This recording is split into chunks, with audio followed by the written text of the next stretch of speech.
Central jail के सामने ताबानी car की स्टीयरिंग सीट पर बैठी हुई थी। ठीक 10 बजे जेल के वसीओ अरीज आहनी दरवाजे का एक छोटा जिमनी दरवाजा खुला। पहले जेल का एक अफसर बाहर आया।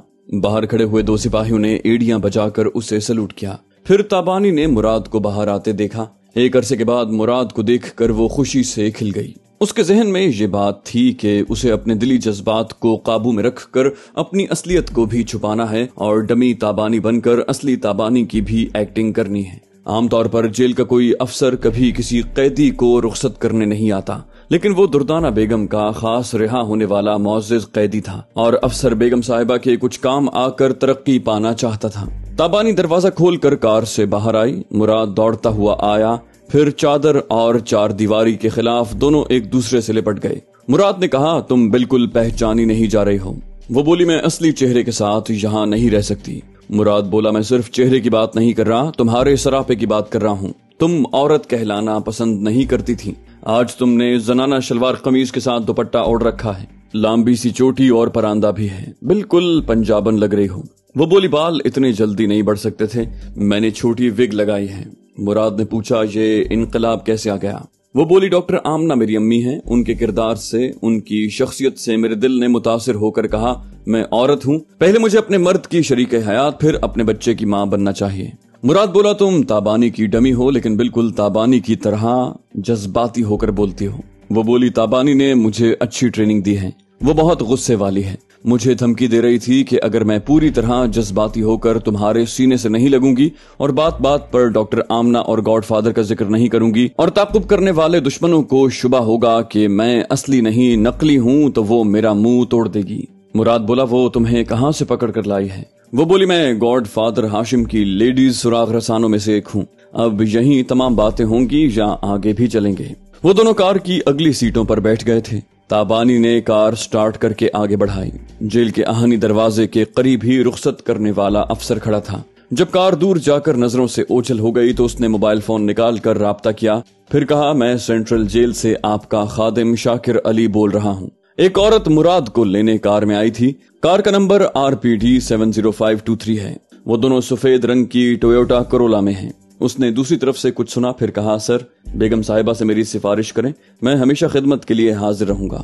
दूसरी तरफ से फोन बंद हो गया था। अफसर ने नागवारी से गालियां देते हुए अपना फोन बंद कर दिया। ताबानी ने कार ड्राइव करते हुए कहा, तुम्हारे बड़े ठाठ हैं, जेल का अफसर तुम्हें रुखसत करने आया था। वो बोला, यही अफसर 3 दिन पहले तक मुझे 24 घंटों में 2 चपाती और पानी जैसे शोरबे वाला सालन देता था। वो हंसते हुए बोली, यही लोग असल चमचे होते हैं।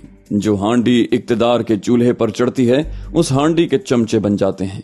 मुराद बोला, इन बातों को छोड़ो, मैं कल रात से इस खुशी में जाग रहा हूँ कि सुबह जेल से निकलते ही अपनी ताबानी से मिलूंगा, उसे बाजुओं में जकड़कर तवील जुदाई के तमाम अरमान पूरे करूंगा। वो बोली, मायूस क्यों हो रहे हो? ताबानी न सही, मुझे तो धड़कनों से लगा लिया। यूं समझो अभी नाश्ता किया है, कहीं न कहीं पहुंचने के बाद असली घी से तड़का लगा हुआ लंच और डिनर सभी मिलता रहेगा। उसी वक्त फोन का बजर सुनाई दिया। ताबानी ने लिबास के अंदर से मोबाइल निकालते हुए मुराद से कहा, जस्ट अ मिनट। वो फोन ऑन करके बोली, हेलो, कोड 786। दूसरी तरफ से हाशिम की आवाज सुनाई दी, बिस्मिल्लाहिर्रहमानिर्रहीम। तुम्हारी कार के सेंट्रल जेल से रवाना होते ही मुराद को रुखसत करने वाले ने मोबाइल के जरिए किसी से कुछ कहा था। मोहतात रहो, ताकुब जरूर किया जाएगा और उनके पास मोबाइल फोन भी होंगे। वैसे मेरे मातहत जानते हैं कि तुम किन रास्तों से गुजरोगी, वो गाड़ियां बदल बदल कर तुम्हारी निगरानी करते रहेंगे। वो बोली, थैंक यू अंकल। उसने फोन बंद कर दिया। मुराद ने पूछा, तुम गॉडफादर हाशिम को अंकल कहती हो? वो बोली, मैं बॉस कहती हूँ, अभी ताबानी की हैसियत से अंकल कहा है। मुराद बोला, इस कार में हम दोनों के सिवा कोई नहीं है, फिर इतनी राजदारी क्यों? वो बोली, हम हमेशा से सुनते आए हैं कि दीवारों के भी कान होते हैं, इस कार की भी एक 4 दीवारी है। यहाँ बज़ाहिर कोई नहीं है, लेकिन साइंस की तरक्की नुकसान भी पहुंचाती है। मैं एक स्नैक बार में सैंडविच खाने और कोल्ड ड्रिंक पीने गई थी। हो सकता है उस वक्त किसी दुश्मन ने उस कार में कोई डिटेक्टिव आला छुपा दिया हो। मुराद बोला, ये इंग्लैंड या अमेरिका नहीं है, पाकिस्तान जैसे तरक्की के मोहताज मुल्क में ऐसे नायाब और कीमती आलात नहीं पाए जाते। वो बोली, पाकिस्तान जैसे मोहताज मुल्क सियासी सतह पर तकरीबी कीमती आलात के मोहताज नहीं होते। बड़े बड़े ममालिक असलहा, जासूसी के आलात और हमारे तुम्हारे जैसे दहशतगर्द सप्लाई करते रहते हैं। मुराद बोला, ओ मैं भूल गया था कि ताबानी से नहीं, एक गॉडफादर की जासूसा से बातें कर रहा हूँ। वो बोली ताबानी तो कह रही थी कि तुम्हें भूलने की आदत नहीं है भाई तुम तो। उसने आगे कुछ कहने के लिए मुराद के बाजू को जोर से दबाया। वो तकलीफ से कराहने लगा। वो हैरानी से बोली क्या हुआ? वो कराहते हुए बोला कुछ नहीं। 3 दिन पहले तक मुझ पर कभी कभी बहुत ज्यादा तशद्दुद किया गया है। मेरे इस बाजू को लोहे के शिकंजे में जकड़ दिया गया है। अंकल इकराम शाह MNA की पार्टी इक्तिदार में आई है तो मुझे जुल्म और तशद्दुद से निजात मिली है। मेरे लिए स्पेशल डॉक्टर बुलाया गया। उसने अच्छी दवाएं दी हैं। उन्हें खाने से दर्द महसूस नहीं होता, लेकिन बाजू पकड़ता हूँ तो तकलीफ होती है। वो बोली जालिमों ने तुम्हारे साथ बहुत बुरा सलूक किया। ताबानी को मालूम होगा तो वो आतिश फिशां की तरह फट जाएगी। मुराद बोला मैं तुमसे इल्तिजा करता हूँ उससे ये बात न कहना। ये भी तो देखो कि फिर उन्होंने मुझे एक क्लास में रखा था। ये सूट मेरे लिए सिलवाया गया है। ये रिस्ट वॉच और खालिस लेदर के जूते उन्होंने ही दिए हैं। वो बोली क्या इन्हें लेने से पहले सोचा है कि जूते खाने के लिए भी दिए जाते हैं और पहनने के लिए भी दिए जाते हैं? मुराद बोला क्या फजूल बातें कर रही हो? वो बोली समझा रही हूँ। उन्होंने जिन मकासद के लिए तुम्हें रिहाई दिलवाई है, इन मकासद में नाकाम रहोगे तो यही जूते खाने पड़ेंगे। वो बोला यू शट अप, तुम ताबानी नहीं हो, तुम्हारी बातें बर्दाश्त करूं, अपनी हद में रहो। वो बोली अपनी हद के मुताबिक एक जासूसा हूँ। ये समझ सकती हूँ कि इस सूट में, कलाई की घड़ी में और जूतों में कोई जासूसी आला हो सकता है। लिहाजा अभी बाजार जाकर तुम्हारे लिए नया जोड़ा और नए जूते खरीदूंगी। ये घड़ी अभी बाहर फेंक दो, वक्त देखने के लिए मेरे पास घड़ी है। वो बोला मैं तुम्हारा महकूम या ताबेदार नहीं हूँ। तुम मेरा लिबास और मेरी चीजें बदलने वाली कौन होती हो? उसने सड़क के किनारे गाड़ी रोककर कहा मैं अभी फोन पर गॉडफादर से कहूंगी कि तुम मेरी मर्जी के मुताबिक अपनी मंजिल तक नहीं पहुंचना चाहते हो, लिहाजा तुम्हें जहलम शहर में उतार दूंगी, अपने साथ लाहौर नहीं लाऊंगी। ये कहकर उसने लिबास से मोबाइल फोन निकाला। मुराद ने उसका हाथ पकड़कर कहा अगर मेरे अंदर ताबानी से मिलने की बेचैनी न होती तो मैं तुम्हें यहीं कत्ल करके चला जाता। आगे बढ़ो, तुम जो कहोगी वही करूंगा। वो कार आगे बढ़ाते हुए बोली कलाई से घड़ी उतारो और खिड़की से बाहर फेंक दो। उसने गुस्से से ताबानी को देखा, फिर घड़ी को कलाई से अलग करके चलती कार से खिड़की के बाहर फेंक दिया। फिर कहा हम लाहौर जा रहे हैं, इसका मतलब है ताबानी लाहौर में है। ताबानी बोली कोई जरूरी नहीं, वो लाहौर से पहले भी अचानक कहीं मिल सकती है। उसने जेहलम पहुंचकर मुराद के लिए एक रेडीमेड लिबास खरीदा, जूते भी खरीदे। मुराद ने कहा मैं यहाँ केबन में लिबास तब्दील करके आता हूँ। वो बोली लिबास यहाँ नहीं दूसरी जगह बदला जाएगा। मुराद ने कहा यहाँ बदलने में क्या हर्ज है? ताबानी बोली अगर तुम्हें ताबानी से सच्ची मोहब्बत है और उसे किसी मुसीबत में फंसाना नहीं चाहते तो कार में चलकर बैठो। वो नागवारी से उसके साथ कार में आकर बैठ गया। कार आगे जाने लगी। वो दिल में कह रहा था बड़ी चालाक जासूसा बन रही है। इसका बाप भी समझ नहीं पाएगा कि वो जासूसी आला कहाँ छुपाया गया है। ताबानी जानबूझकर उसकी घड़ी फेंकने, लिबास और जूते बदलने की जिद इसलिए कर रही थी कि मुराद के बाजू में छुपे हुए आले से दुश्मन सब कुछ सुनते रहें और खुश होते रहें कि गॉडफादर हाशिम की जासूसा धोखा खाकर उसे ताबानी के पास ले जा रही है। और आइंदा मालूम हो जाएगा कि ताबानी की खुफिया रिहाइश गाह कहाँ है और उसकी गुफ्तगू से गॉडफादर हाशिम के बारे में भी बहुत कुछ मालूम होता रहेगा। ताबानी ने हाईवे पर कार की रफ्तार तेज करके कहा ये जूते उतार कर बाहर फेंक दो। वो बोला उतार रहा हूँ मगर तुम हुक्म देने के अंदाज में न कहो। वो बोली सॉरी, आइंदा ख्याल रखूंगी। मुराद ने दोनों जूते और जुराबें उतार कर खिड़की के बाहर फेंक दी। ताबानी ने बड़ी खाकसारी से कहा ये नाचीज बंदी बसद एहतराम इल्तिमास करती है, आप अपनी पतलून उतार दें। वो उतार कर बोला क्या पतलून? तुम औरत हो, तुम्हें शर्म आती है? वो बोली मेरी नजरें विंड स्क्रीन के पार देख रही हैं, पतलून के साथ अंडरवेयर भी। वो गुस्से से पतलून की बेल्ट खोलकर बटन खोलते हुए बोला मैं पतलून और अंडरवेयर उतार कर बाहर फेंकूंगा तो पीछे आने वाली गाड़ियों के लोग क्या सोचेंगे, पता नहीं यहाँ क्या हो रहा है। वो बोली किसी के आने तक तुम शलवार कमीज पहन चुके होगे। वो झुंझुलाते हुए सीट पर बैठे बैठे लिबास बदलने लगा और जेल से लाया हुआ लिबास और तमाम सामान फेंकने लगा। ताबानी ने रफ्तार और बढ़ा दी ताकि पीछे वाली कोई गाड़ी बराबर ना सके। अगर कोई गाड़ी वाला आकर कोई सवाल करता तो उसे जवाब दिया जा सकता था। मुराद ने नागवारी से उसे देखकर कहा मैं लिबास बदल चुका हूँ, तुम्हारे कलेजे में ठंडक पहुंच गई। वो बोली मैंने अपना फर्ज अदा किया है। मुराद ने कहा ऐसे फराइज की अदायगी के वक्त औरत शर्म से पानी पानी हो जाती है। वो बोली औरत की आंखों में शर्म हो तो पानी पानी तो क्या, वो पसीना पसीना भी नहीं होती। तुमने देखा है कि मेरी नजरें सिर्फ विंड स्क्रीन के पार थीं। वो बोला बहरहाल मैं तुम्हें एक बात समझाता हूँ। ताबानी ये बर्दाश्त नहीं करती कि मेरे करीब कोई दूसरी औरत आए। खुदा के लिए उसे ये न कहना कि मैंने इस तरह लिबास तब्दील किया था। वो यकीन नहीं करेगी कि सिर्फ लिबास तब्दील किया होगा, वो तुम्हें गोली मार देगी और मेरा जीना हराम कर देगी। ताबानी बोली, बड़े अफसोस की बात है, 6 फुट के तगड़े मर्द होकर अपनी औरत से डरते हो। मुराद बोला, मर्द कभी औरत से नहीं, उसकी बदमिजाजी से और बदजबानी से डरता है। वो बोली, ऐसी बदमिजाज औरत को छोड़ क्यों नहीं देते? वो बोला, तुम क्या जानो प्यार क्या होता है। वो मेरे दिल के अंदर इतनी गहराइयों में बसी हुई है कि उसे निकाल नहीं सकूंगा। अगर वो कभी निकल जाएगी तो मेरा दम निकल जाएगा। ताबानी दिल ही दिल में मुराद की सच्ची और गहरी मोहब्बत से सरशार हो गई। अगर उनके दरमियान एक जासूसी आला न होता तो वो एक तरफ कार रोककर तन मन से उस पर कुर्बान होने लगती। वो तकलीफ से कराहने लगा। ताबानी ने तड़प कर पूछा, क्या हुआ? वो बोला, बाजू में तकलीफ हो रही है, हर 4 घंटे के बाद एक कैप्सूल और 2 गोलियां खाता हूँ। अब दवा का वक्त हो गया है, इसलिए तकलीफ हो रही है। ताबानी ने आगे जाकर एक छोटे से होटल के करीब कार रोकी। बोली, जाओ यहाँ से पानी लेकर दवा खाओ। वो बोला, ठंडी बोतल पीना हो तो तुम भी आ जाओ।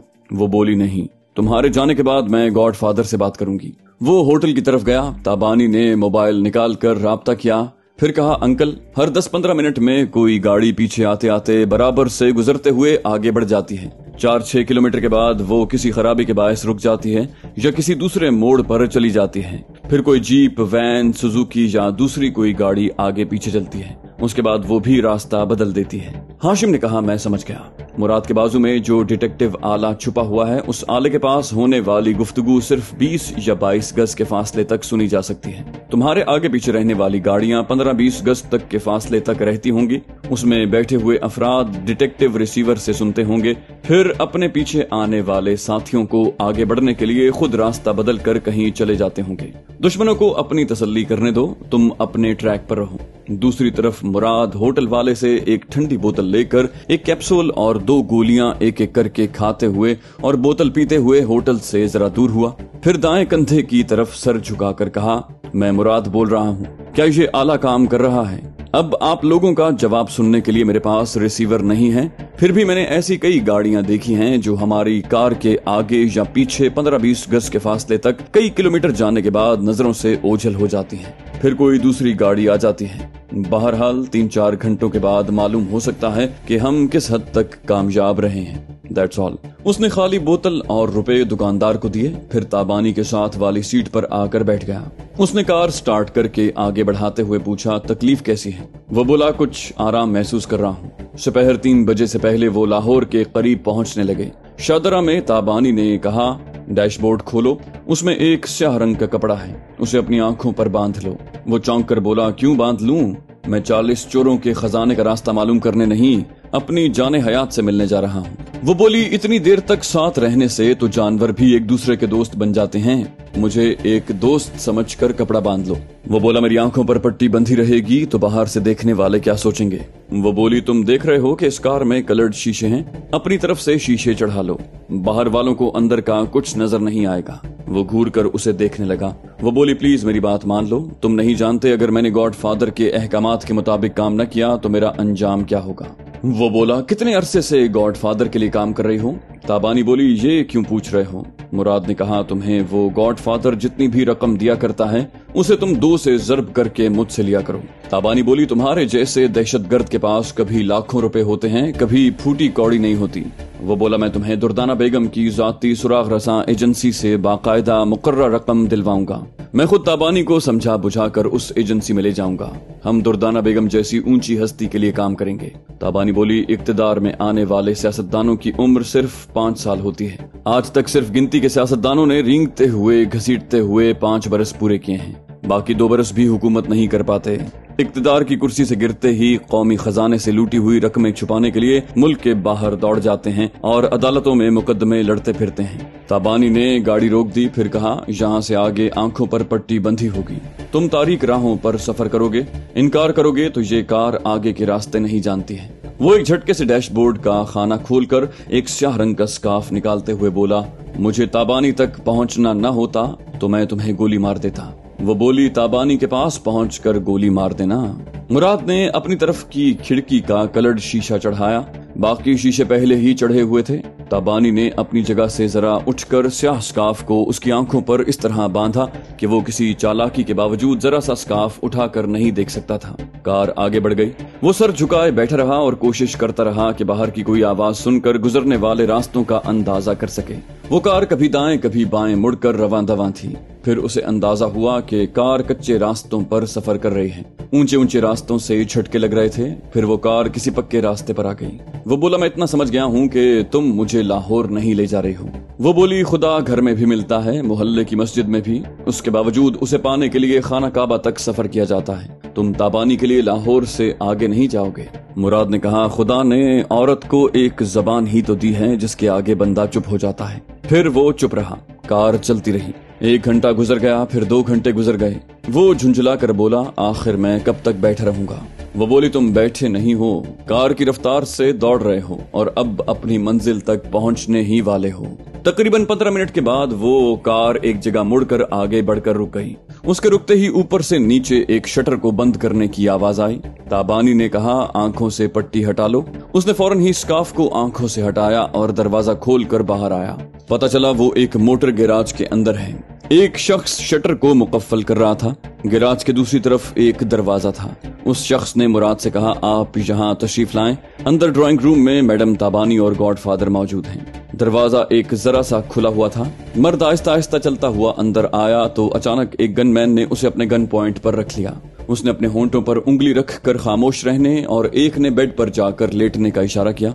उसे ताज्जुब हुआ कि खामोश रहने के लिए क्यों कहा जा रहा है। वो कोई मुख्तसर सा फिक्रा कहकर अपना ताकुब करने वालों को बताना चाहता था कि वो किसी ऐसे मकान या कोठी में है जिसके अगले या पिछले हिस्से में एक शटर वाला गैराज है। एक गनमैन ने क्लैशनकोफ से उसके सीने पर टहूका देते हुए बेड पर जाकर लेटने का इशारा किया। मुराद ने कहा, ये इससे पहले कि वो गैराज का पूरा लफ्ज अदा करता, एक ने अपनी राइफल की नाल उसके मुंह में ठूंस दी। बाकी गनमैन राइफलों के सेफ्टी कैच हटाते हुए अपनी अपनी उंगली ट्रिगर पर रखने लगे। मुराद फौरन ही बेड पर आकर इस तरह लेट गया कि उस राइफल वाले की नाल उसके मुंह में ठुसी रही। अब वो ज्यादा से ज्यादा ऊ आ कर सकता था, बोल नहीं सकता था। फिर उसने एक सफेद एप्रन पहने हुए एक डॉक्टर को देखा। वो दूसरे कमरे से आया। उसके हाथ में एक भरी हुई सिरिंज थी। मुराद की आंखें हैरत से फैल गईं। 4 मौत के फरिश्ते गन लिए खड़े थे। उनकी तरफ से मौत लाजमी थी। सिर्फ एक डॉक्टर ऐसा था जो शायद उसे न मारता, सिर्फ बेहोश करता। इन लम्हात में ये बात जहन में आई कि ताबानी के नाम का चारा डालकर उसे यहाँ लाया गया। ताबानी और हाशिम उसके साथ ऐसा सलूक नहीं कर सकते थे। उसके बाद वो कुछ न सोच सका। सुई की चुभन महसूस होते ही फिर वो अपने आप से गाफिल होता चला गया। एक कोठी के ग्राउंड फ्लोर पर एक छोटा सा अस्पताल था। ऊपरी मंजिल में डॉक्टर जैदी की रिहाइश थी। ग्राउंड फ्लोर के पिछले हिस्से में एक गैराज था जहां ताबानी मुराद को लेकर आई थी। अस्पताल के बड़े कमरे को ऑपरेशन थिएटर बनाया गया था। उसी कमरे में बेहोश मुराद को लाकर ऑपरेशन बेड पर लिटाया गया। डॉक्टर जैदी ने ताबानी से कहा, तुम्हें बताया गया है कि मैं डॉक्टर आमना के खास मातहत डॉक्टरों में से हूँ। तुम मुराद की फिक्र न करो, मामूली सा ऑपरेशन है, तुम्हें यहाँ नहीं रहना चाहिए। ताबानी से कहा, आपको भी बताया गया होगा कि मैं आग और खून से खेलने वाली औरत हूँ। अपने मर्द के खून को बहता हुआ देखने का हौसला रखती हूँ। प्लीज आप ऑपरेशन करें। डॉक्टर जैदी उस जिद्दी औरत के मुताल्लिक बहुत कुछ सुन चुका था। वो दोनों दूर खड़े हुए और बहुत ही धीमी आवाज में बोल रहे थे ताकि जासूस आले के जरिए उनकी गुफ्तगू न सुनी जा सके। डॉक्टर ने ऑपरेशन बेड के पास आकर अपने मातहतों के साथ अपना काम शुरू किया। ताबानी जरा दूर से देखती रही। उसके बाजू के गोश्त को जरा सा चीर कर पिछली रात के टांके तोड़े गए। जासूस आला पतली मसनूई खाल के नीचे रखा गया था ताकि उसके जरिए गुफ्तगू करने वालों की आवाजें सुनाई दे सकें। उसे निकालने के लिए गोश्त काटने की जरूरत पेश नहीं आई, लेकिन फिर भी खून बहने लगा। पिछली रात भी उसका बहुत सा खून बह चुका था। ताबानी को अपने मुराद पर प्यार तो आता ही रहता था, लेकिन उस वक्त गुस्सा आ रहा था कि वो दुश्मनों की चाल में आकर अपना खून बहा रहा है। वो दिल ही दिल में अहद कर रही थी कि दारोगा से इस खून का हिसाब जरूर लेगी। तो दोस्तों, ये थी हमारी आज की एपिसोड। उम्मीद करते हैं आपको हमारी कहानी पसंद आई होगी। जाने से पहले इस वीडियो को लाइक कीजिए और शेयर करना मत भूलिए। कमेंट करके हमें बताइए कि आपको हमारी वीडियो कैसी लगी। और अगर अभी तक आपने इस चैनल को सब्सक्राइब नहीं किया तो इसे सब्सक्राइब कीजिए और बेल आइकन दबाकर ऑल नोटिफिकेशंस ऑन कर लीजिए।